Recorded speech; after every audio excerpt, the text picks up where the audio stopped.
everybody, and welcome to another exciting installment of 5 Questions with a Wrestling Rampage. The three amigos are back in this bitch. Back in this motherfucker one more time. That's right, guys. We are back with this edition of 5 Questions with WR. Sorry, guys. We took a little break there. A lot of things going on. A lot of things been going on, man. Like, and stuff out of our control. We can't do shit about it. So, but we're going to try to make more content for you guys, especially here in 2021. Hopefully it'll be better year. But I highly doubt it. I highly doubt it.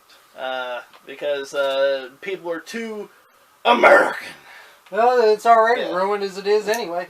Just started out, we got these motherfuckers already ruining shit. Imagine that. But guys, we're getting low on questions, guys. So if you guys want to ask some questions, the easiest way and the best way to do that is in the comments section down below, so we can do another 5 questions with WR. Show them that 5. Come on. Here's 5. Here's this. Who's that for? The haters? Oh, you know, you're gonna have haters. Oh yeah, most definitely. And we got 5 questions here to go through with you guys. Hope that you guys have been enjoying the content on the channel. Hope that you guys subscribe. Hope that you guys are also staying safe. Yeah, stay safe during these times, man. These are tough times. They are. Yes, they are. But a lot of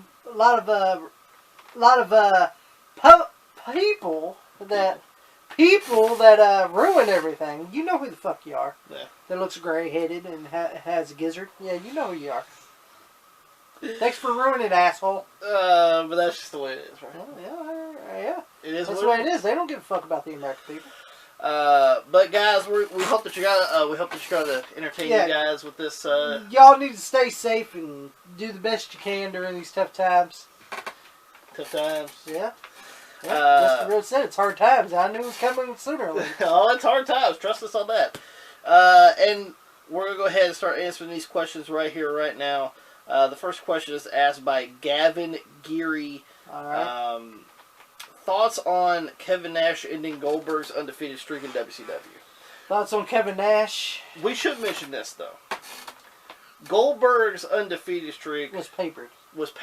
Come on, let's don't kid ourselves. How the fuck could he have got to fucking 30 in a couple of weeks? Yeah. Or fucking 3 days. What did he do? Have 3 matches at a house show? Actually had more than that. Have about 5, 6 matches? So, his streak was papered anyway. Yeah. So, it wasn't really true.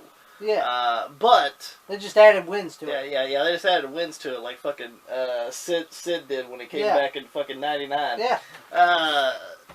But 1 week it was 30, the next week it was 50. Yeah, I was like, goddamn, he had 20 matches. He had 20 matches at a house show for a weekend. The fuck wants to see Sid for 20 more matches? Yeah, what did he do? Beat the likes of Bobby Blaze and Dave Burkhead and type like that to get to them 20 wins? The Texas Outlaws. Disorderly conduct. But, what do you think about that, Tommy? Well, Kevin Nash was the booker. So basically, he just booked himself to beat Goldberg. Yeah. And here's the thing. People were bitching about that. Mm-hmm. Well, when you're the booker, you're going to protect yourself. Because you're the only one that can be trusted. I mean, look at the way that Vern Gagne, same way. Who was the champion for AWA the most times? Besides Nick Bockwinkel. Besides Nick Bockwinkel.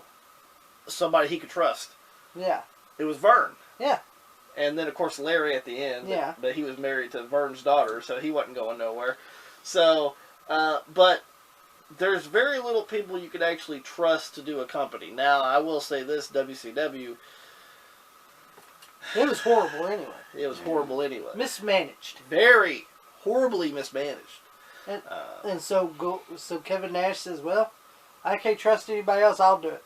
I'll defeat the streak. And by the way, that streak was getting old anyway. It was. I was just waiting. I was waiting and hoping. I was like, when's this bald fuck going to fucking lose? Because I'm tired of seeing him win every fucking match. Because when it started getting all the way in fucking the hundreds, it's like, when the fuck is he losing?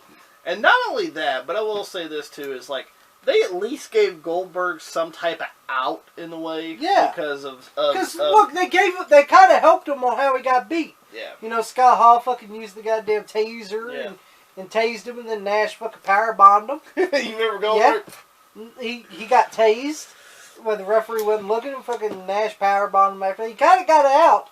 You know, where it didn't look like he just got beat. But But he still got beat. Yeah, but here's the thing too.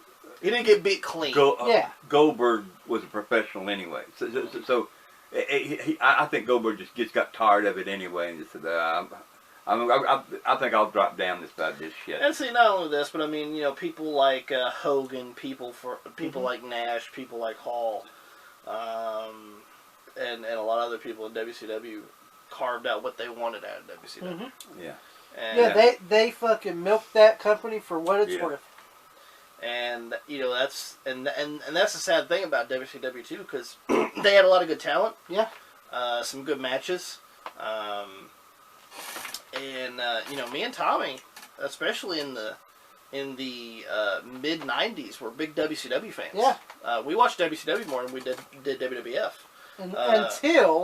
Until around the late '90s. Until once you could tell WCW was in. You want to tell you what turned me off of WCW? The finger poke. That ended it for me. I'd rather watch. That's when I ended it. I was like, fuck WCW. And that's when I changed the channel and watched Mick Foley. I'd rather watch that.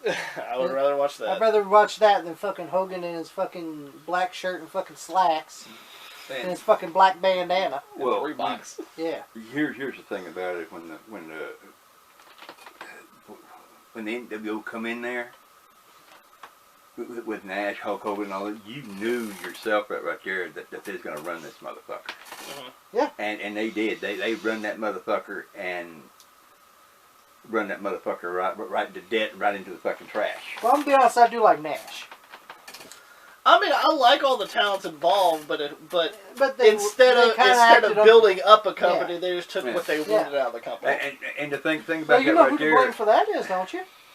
Ted Turner. He should know what the fuck was going on.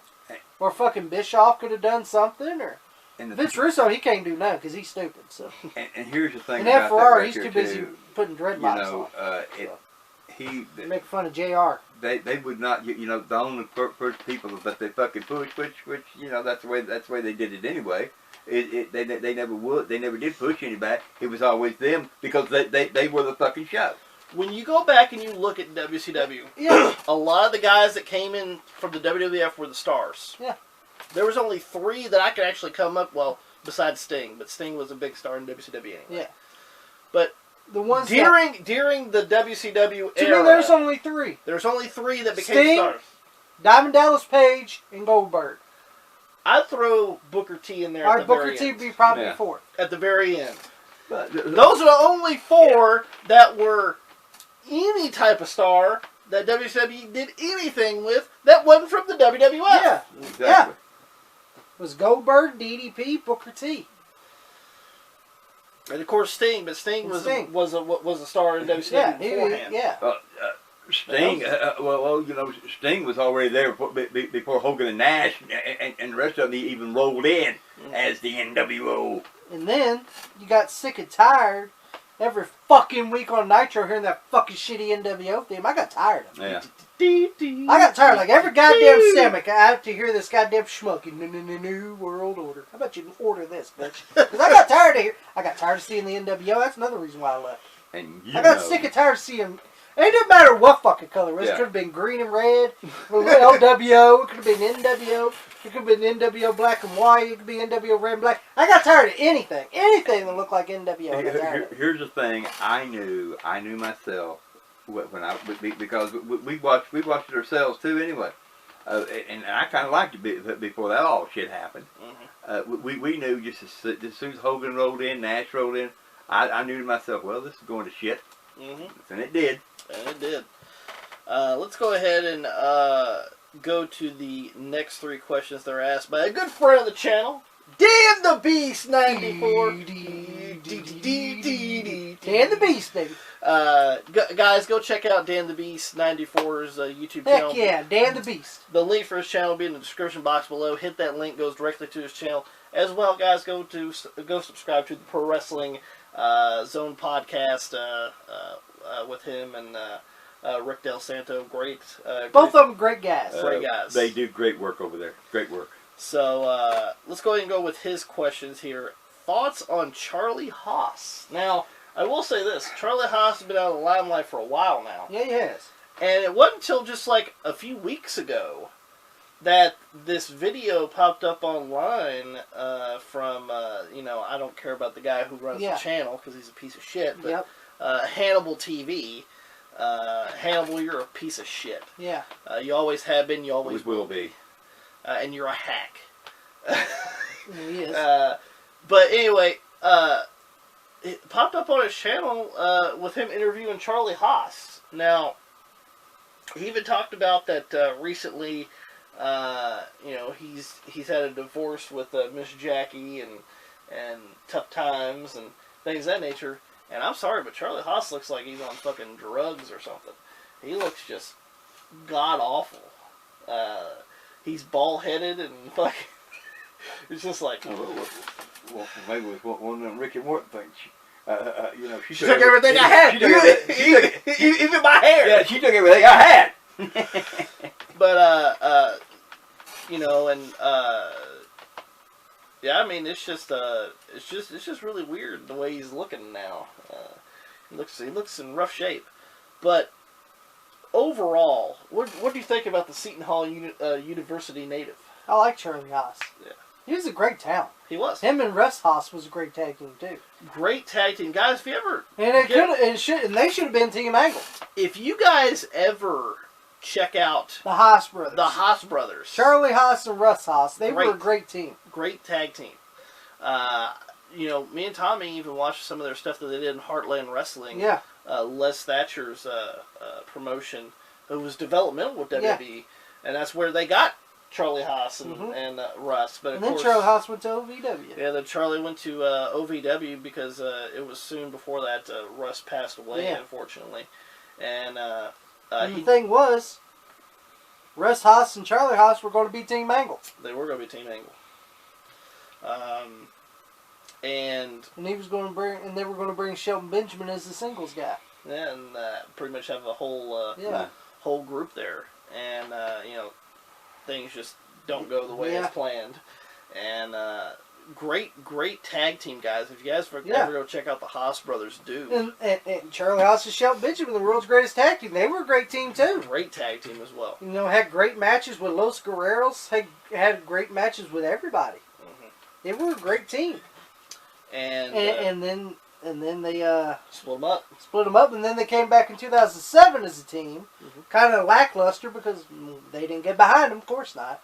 Of course, when it's a good team, but goddamn if it's Paul and Brian Kendrick, they'll get behind them. And I will say this too: even after they broke up the first time, Charlie Haas actually did a pretty good tag team with Rico. People shitted on it. I actually thought it was pretty. I thought it was a pretty decent team too. Charlie Haas and Rico. That was an unlikely pair. It was a decent tag team. But it worked. Yeah, they actually got over. And then they did win the tag team titles. Yes, they did. And then after that, Charlie Haas was on fucking Heat doing the mask shit, which was stupid. And then he started impersonating people, which was stupid too. Yeah. You know who to blame for that is the writers. Don't blame Seton Hall for that. He just did what he was told. Yep. And then he got Heartbreak Haas.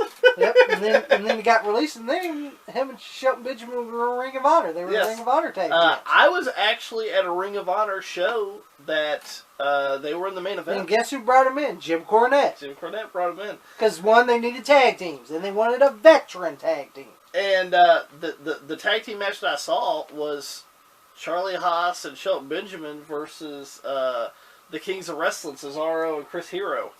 Fantastic match. I like Charlie Haas. I think he's underrated. He don't get no credit he deserves. He was a good worker. Now, did you agree with his theme song in OVW TNT? He didn't explode, I can tell you that. He didn't explode, but he tried. But I love Charlie Haas. I do too. I love Charlie. Pops, Charlie Haas. I always thought he was a great talent. It's like he could have great matches with anybody, and it's sad if the Haas brothers never had a chance to be the part of Kurt Angle's group. But things happen, but Shelton Benjamin went with him. So, and they were a hell of a tag team. Yeah. I have nothing bad to say about Charlie Haas. I don't. Let's go and go with the next question here. Thoughts on Road Warrior Hawk as a single in the early to mid 90s? I'll be honest. His singles career wasn't that stellar. You know, Look at ECW when he debuted. It wasn't that stellar. in the bingo hall. Huh? Oh yeah. Even in WCW, he was doing the single stuff. It didn't look that good to me. Like with Hawk, Hawk and Animal broke up after the WWF. Mm-hmm. You know, things happen. You don't really, you don't want to be on the road with certain people for a certain amount of times, and they broke off. And Hawk just went to just like different fucking places. He went to ECW, and of course at that time ECW wasn't setting the world on fire. They were in just a bingo hall and dingy ass lighting. And he'll say, "I'll show up after I'm done," or "I'll be missing a couple of months." Yeah, so he showed up at ECW and did a few things, and then he wrestled in Japan. And kind of made the Road Warriors there with Kensuke Sasaki, who sucks, by the way. Yes. And to be honest, he's no Road Warrior animal. Hell, he's not even Heidenreich. He ain't even Heidenreich. Well, I'm being honest. Is he puke? He's not even puke. He's not even I'm sorry, I thought Kensuke Sasaki sucked. That's just me. Yeah. And they did a little Road Warrior gimmick there, and I mean, it wasn't the same. Even though they were really popular in Japan, but they didn't look like the Road Warriors to me. It just looked like one Road Warrior and some guy that just painted as a Road Warrior, almost like Heidenreich. Yeah. Some guys just there. Yeah. And of course, he did a lot of independence and stuff of that nature too. And then by the mid '90s, they reformed. It was in WCW. Yeah, which was good. Short time there. Yep. And then they went right back to WWF. Yeah, they went right back to WWF. Of course, WWF didn't treat them that well either. No. So take one of the best tag teams and fucking treat them like shit. Yeah, it's just like, what the fuck is this? But I'm going to have to say, Road Warrior Hawk's singles career was not that stellar. It was not that stellar. Pops? I agree. I think really, even though, you've been with a guy, for a lot of years, and, you decide, and both of them decided, it's time for us to go our separate ways. But in some ways, you miss that having that guy with you because they were tag team partners for years. They come out as tag team partners, and they both had that right there, like brotherly time, and I think that right there weighed on him a lot too. So that's why he just couldn't make it, and it's sad too. I felt sorry for him. All right, guys. Next question. If he wasn't going through substance abuse problems, do you think Jeff Hardy could have been a main eventer in 2002? Now, we should say that he did get somewhat of a push in 2002. Yeah, come on, he had an undisputed title shot with the Undertaker. The ladder match for Raw, which was a good match. Great match, though. If you guys ever go back and watch it, so he was getting to that, at least getting shots at top shots. But do you think that Jeff could have been a main eventer in 2002? No. Why do you say no, Tommy? Too many big stars. You had Hogan, you had Rock, you had Austin, you had Undertaker, you had Triple H. Shawn Michaels came back. Shawn Michaels. Shawn Michaels came back in 2002. You had Benoit, you had Guerrero. There's too many stars. Now, Benoit and Guerrero, they were on their way. They weren't top guys yet, but they were on their way. Yeah, there's too many. And, of course, you got to realize this too. I mean, Vince isn't, completely stupid. Why is he going to put his faith into somebody who's already experienced, drug problems and downward spirals? Vince, but even though I hate Vince's guts, he had a mind, for wrestling business, and that's why he was so successful in it. Now, of course, not the greatest booker of all time. No, never. But as far as a actual businessman, you got to give Vince props on that at least. Mm-hmm. And you know, unlike some others we can mention. Yeah. So him coming in 2002 and being a main eventer, Undertaker was on top. Brock Lesnar. Brock Lesnar was on his way. Kurt Angle. Jericho. Jericho, first undisputed world heavyweight champion. Triple H. Except for Big Belly now. Yeah, Triple H. Triple H returning back in Hulk 2002. Hogan. Hulk Hogan coming back. The Rock. Austin. You know, those were somewhat because they were slowing down around 2002, but still, they were big names and drew a lot of money. And they were still wrestling. From time to time. So how could Jeff Hardy fit in that spot? Do you think Jeff could have really fit in that spot? I don't think so. I don't know.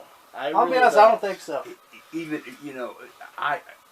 I really don't think Vince would even if he had have made, even if he could have squeezed it in there, I don't think Vince would have gave him any kind of title shot. Well, see, not only that, but I mean, he did get some title shots, but the thing about it European is, it wasn't big titles that he could really lay himself on. He did have one against the Undertaker in 2002, and that's the one a lot of people remember. But listen, that's like if you got all these stars and you want to push one of these stars, but it's just like you got Undertaker, you got Austin, you got Rock, you got Jericho, Kane, Kurt Angle, Shawn Michaels coming back, Hulk Hogan coming back, and then you got Jeff Hardy. How would he fit in that? That's like saying, yeah, we're gonna bypass all these stars, but we're gonna make Jeff the WWE champion. It wouldn't make any sense. No. Now, once again, he did get his shot in 2009. Yep. And but again, there wasn't no big names there. There was no big stars in 2009. There was not. And that's the reason why he did fit in that role so well. Yeah, because there was not no big... There were stars, but there weren't no big stars. Besides you having Triple H pretty much on SmackDown, who else did you really have? Yeah. So they had to make Jeff Hardy, and Undertaker was slowing down at that time. Mm-hmm. So he wasn't really wrestling much. So who would you have to try to be in that upper echelon of main events? Yeah. You got to go with Jeff. You have to go with Jeff. Because Triple H can't work all of the goddamn time. Oh God. But Pops, you agree with that? I do. But we all know, as a lot of other wrestlers has, the biggest thing was the big drug problems he had. Mm-hmm. And I don't give a damn how many times you go to fucking rehab. If you come out the fucking same way, what's the fucking sense of going to rehab? You go to rehab to get sobered up and get off the shit. Mm-hmm. Some people just don't know when to get off of it. I mean, that's even still something that even in 2020, last year, I mean, it's 2021 now, but I mean, even in 2020, Jeff was dealing with drug problems. Mm-hmm. It's something that's plagued his whole career. Yeah, and then they ask why Jeff don't get a chance, because you can't trust him. Mm-hmm. No. Well, I mean, be honest with you guys. Great talent, though. Yeah, great talent. The thing is, you just can't trust him. You just can't trust him. But if you had a wrestling company, would you really trust Jeff to pull your company? No, it's because I'm afraid he'll fuck up. Yeah. Mm-hmm. Like, oh, here's your world champion, drug addict. And that is why look what he did at TNA. Look at TNA. Yeah, he showed up high as a kite and wrestled. I mean, he was fucked up, but TNA was on his he's really way fucked up. He couldn't even fucking walk. But as we all know, he was on his fucking last legs anyway, so it really didn't fucking matter. All right. Last question for this edition of Planet Questions, asked by Frankadinkus. Frankadinkus. This question is, thoughts on the pathetic career of everybody's favorite Italian, Santino Marella. No, Nunzio is the best. Nunzo. Nunzo. Come on, I tell you what, I'm going to let you go first on this. The pathetic career. of Santino Marella. Tell us what you think. He called it. It's pathetic. Santino Marella had no career. He was a fucking comedy enhancement wrestler, in my opinion. A hack. A fucking hack. I remember he came to OVW. He was trying to be a badass, you know, with that Boris Alexiev shit. And then when you saw him in WWE, he's like, "This is the goof that was supposed to be a tough guy." Yeah. With his fucking hairy washboard abs. And his tattoo on his thigh, like Yeah. he's a big shot. When I saw him debut, I was like, "That's fucking Boris Alexiev from OVW." And then he's got the fucking Italian accent. I was like, "What are you rushing in Yeah, OVW?" yeah, he was Russian. Yeah, he was Russian OVW. And then fuck, I was like, and why the fuck is you wearing red shoes? That's a dead giveaway too. Why the fuck are you wearing red shoes? Even Vince had it in mind. Even Vince made fun of him. Even Vince made fun of him. What's your name? Santino Marella. Nice shoes. Yeah, nice shoes. like even Vince made fun of the goddamn idiot. And then the fateful day he won the Intercontinental fucking Championship. That's an embarrassment in itself. Debut, Tommy. And then He comes out of the crowd and Milan beats fucking Umaga. And then he had a match at Night of Champions with a fucking smile on his face when he was getting Samoa Spike. That pissed me off even more. Guys, you go watch that in the archives. He has a fucking smile on his face. Me and Tommy did a review on that, so if you guys want to go back and watch that, you guys can. And then fucking he has a smile. A fucking smile. And then. And again, when he was in OVW, he ruined shit. The Boogeyman was supposed to debut, and he was supposed to run away. He just sat there. Okay, Tommy, I want to stop you for a minute. Let's just tell the people really how he got to WWE. Oh, he got there because he got Jim Cornette fired. Exactly. No, I'm being serious. They gave did. the fucking Mohawk fucking favor. Yeah. Because they've been trying to get Jim Cornette fired from OVW. And you know why? Because Jim Cornette was smart and knew what wrestling was. And he's telling people because he had to make get the Boogeyman over. That's it. He was trying to get the Boogeyman over. All the people had a match in the ring. They ran. The referee ran. He goes to the fucking other side. They run. The wrestlers, the wrestlers in the audience, And they were in the audience and they ran. And then he goes to the fucking side where the exit is. And fucking Jim Cornette made a story. This guy's crazy. He thinks he's the Boogeyman. And stay away from the guy. He's crazy. He's psycho. He's psycho. And fucking tried to get him over. And then he goes to the fucking rail, shows the rail. What's fucking Santino Mohawk Marella doing? Laughing at him. Laughing at him. Laughing at him. I would have fucking done more than slap the son of a bitch. I'm trying to get this motherfucker over, you fucking goof. I'm trying to get someone over that you clearly will never be. I'd rather see Boogeyman than Fucking, I love Boogeyman. Yes. I do. I actually love the Boogeyman. And then fucking Cornette goes, bring him to me. I'm gonna slap the shit out of him. He slaps this. He fucking paint sprays him like you do a little fucking kid. Just know that you done something bad. And he's such a goddamn little pussy. And this little fucking pussy fucking called the WWE office. Jim Cornette hit me. And then what do? They fired him. And fucking Santino got a job out of it. As a reward. For doing what they wanted to do for years. That's the only reason he got the fucking job. And then after that, he had a not that stellar fucking career. What are you talking about? With the goddamn sock puppet. Hey, Cobra, how about you cover this, bitch? Okay? Because I hated you from the goddamn beginning you showed up in the goddamn wrestling. I hated your fucking ass, and I always will hate you. Yeah, you're a fucking comedy wrestler. That's what the fuck you are. That ain't wrestling, you're a fucking schmuck. Is what you are, you fucking Mohawk bastard. Fuck you.